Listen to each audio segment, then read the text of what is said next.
Au défilé du 14 juillet 2019 en France, une plateforme volante nommée Flyboard Air a été présentée.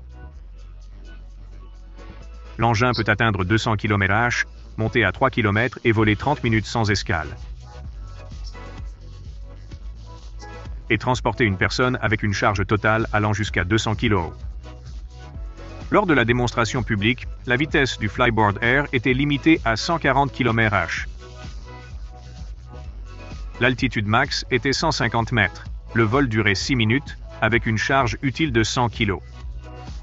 Frankie Zapata a lui-même démontré la machine volante en action à Paris. Il a survolé les Champs-Élysées sur une planche à turbine devant Macron et l'UE. Le pilote tenait un fusil, suggérant un usage militaire potentiel de la technologie. Ce modèle de plateforme volante nécessite des améliorations de stabilité et mobilité.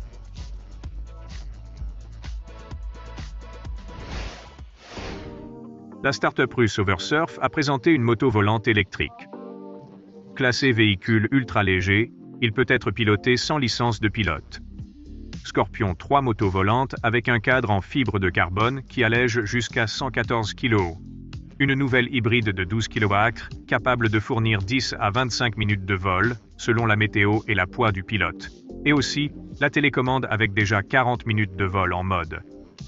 Les dimensions du Scorpion 3 lui permettront de s'adapter à une porte standard, ainsi que de pouvoir décoller et atterrir à partir d'une place de stationnement régulière. L'Overbike peut voler à 16 mètres au-dessus du sol, atteignant une vitesse de pointe de 96 km/h. Bien que cela soit limité par la vitesse légale dans chaque pays. Les acheteurs peuvent précommander le Scorpion 3 avec un dépôt de $10 000 et le prix total est fixé à $150 000. Omni Hoverboard.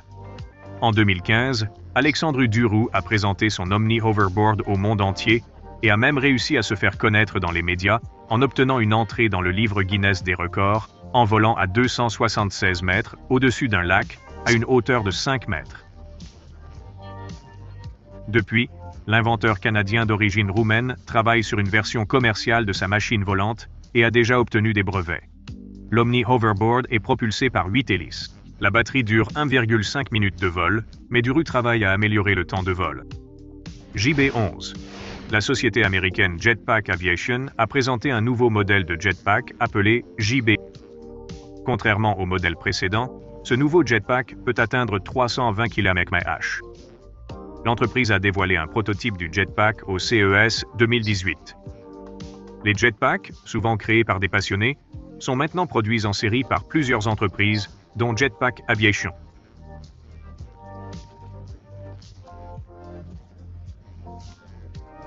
La nouvelle version possède 6 turboréacteurs au lieu de 2.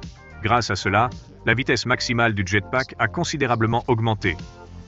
Il peut voler à 4,5 km d'altitude pendant 12 minutes, parcourant plus de 30 km.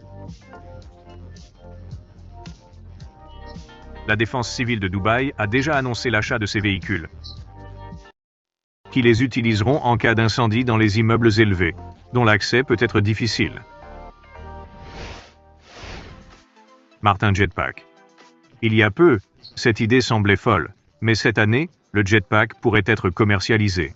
Lors d'un salon aérien à Dubaï, il y a quelques années, les concepteurs ont présenté le premier exemplaire de cette merveille volante. Le jetpack peut atteindre 76 km/h et élever une personne à près d'1 km de hauteur. Le fabricant affirme que le Martin Jetpack pourrait devenir l'aéronef le plus sûr au monde. Il faut noter que l'appareil fonctionne avec du carburant classique. La distance maximale que le jetpack peut parcourir avec un plein est de 50 km. Si le pilote manque de carburant en vol, le retour au sol sera le plus sûr pour lui. Cela se fait grâce à un ballon de sauvetage qui se déclenche automatiquement. Le prix approximatif du Martin Jetpack s'élève à $250 000. Selon l'entreprise, les services d'urgence seront les premiers acheteurs, puis les agriculteurs, ensuite l'industrie pétrolière et gazière, et seulement après, les jetpacks seront disponibles sur le marché grand public.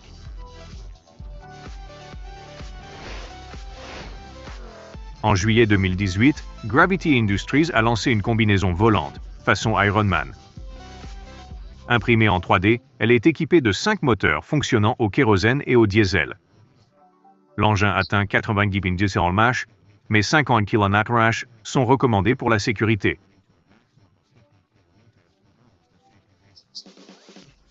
Elle monte à 3650 mètres, mais prudence. Le carburant ne dure que 4-5 minutes de vol. Le réservoir contient 15 litres. Par temps froid, on gagnerait en poussée pour voler environ 9 minutes. Le produit pèse environ 27 kg. Un tel indicateur a été possible grâce à des composants spéciaux assemblés de pièces imprimées en 3D.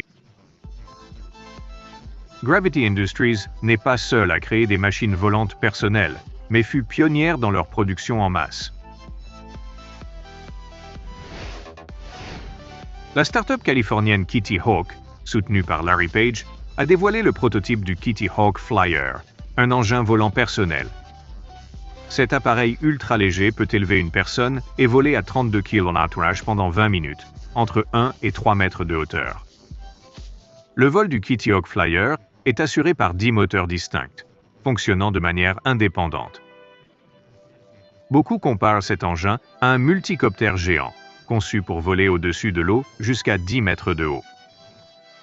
Si on parle de la série, le modèle de production sera sûrement plus souple, volant sur tout type de surface et bien plus haut. Le Kitty Hawk Flyer ne sera pas vendu aux particuliers, mais aux grandes sociétés de transport pour résoudre les embouteillages.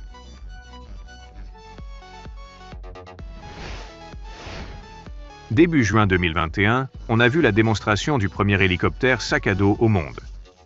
Le drone piloté utilise 2 hélices d'environ 97 cm de diamètre. Elles sont sur un cadre rigide avec des batteries et 2 accoudoirs de commande. L'engin fonctionne à l'électricité avec un corps en fibre de carbone légère et robuste. Après le décollage vertical, le pilote oriente les rotors pour avancer ou tourner. Les développeurs disent que les grandes hélices économisent l'énergie au décollage et en manœuvre. En même temps, le diamètre des hélices augmente le risque d'impact avec des oiseaux. Vu sa taille et sa puissance, l'hélico ne peut voler longtemps. Si un moteur lâche, la chute est inévitable. Donc, l'altitude de vol doit être limitée à 15 mètres. Dites en commentaire quel engin volant vous a le plus plu.